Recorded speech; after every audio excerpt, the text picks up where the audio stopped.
So what you see behind me is a 55-gallon barrel full of water that we filled up and brought from Cleveland. So we drove 500 miles with a barrel of water, and that's ridiculous because we have this. Now I know it doesn't look like much, but I got a well right there.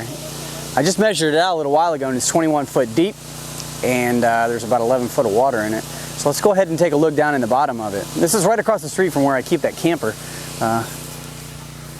So right there is where we set up the camper. We keep everything right over there. Looks pretty good, right? That's where we stay when we come down here while we're working on the cabin. That's my parents. They park it down here, and we drive all that water down here, which is ridiculous. Let's take a look down here in this well so you can see what it looks like. So that's what you're looking at down there.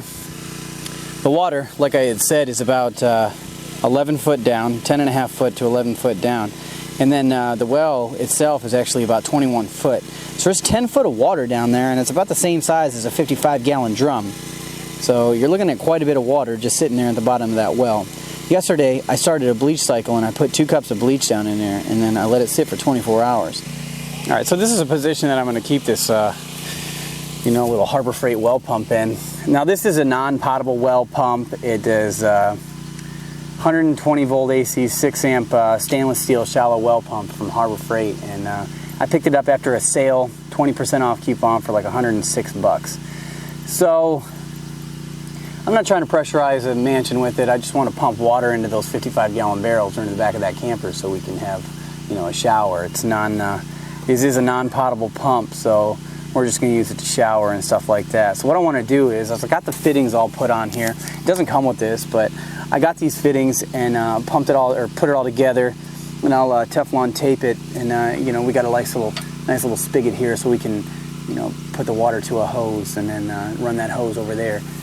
With that little generator that I bought, I can run it in pair with this and pump water out of this well, which you saw was about 11 foot deep.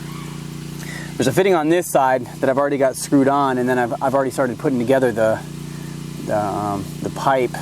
So on the bottom section, I have this, it's a sump pump check valve, because I figured that would work. And if it doesn't, then I'll try something different. But for now, this is what I have, and I've got this piped in and put through, and I'll drill holes in this bottom pieces here. I got a few more that goes up to about a 3-inch pipe. And I'll drill holes and put a screen around it to keep any sediment from coming through.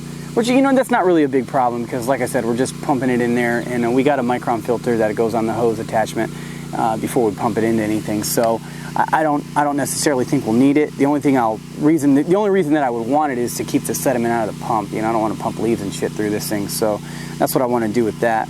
So this, I got 2 10-foot sections here that'll put us around 20 foot. And right to the top of this piece here should give us a good flow of water through that thing. So if we can get it all primed and everything looks good, then we're going to pump water at it. So let's keep working at it. So that generator that I bought from Harbor Freight, it's enough to power the well pump, which is pretty cool. So if you look up there, you can see the water squirting out pretty awesome. And this thing's quiet, actually, so it's doing its purpose. It's all primed. It's pumping water out as well. It's pretty good.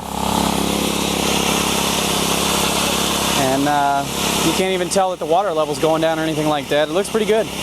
I'm pretty excited. So this is going to save us a lot of money when it comes time to not filling up those 55-gallon drums, which is really awesome, because I'm tired of doing that. It's a pain in the butt. It takes up a lot of room, and there's a lot of things that we could bring instead of that water. So there you have it. There's our temporary off-grid water system for us to get some water down here while we're working on the cabin. So thanks for watching. If you get a chance, go ahead and give me a thumbs up or a thumbs down. Tell me how I'm doing. If you get a chance, also leave a comment down below. I'd really appreciate that a whole lot.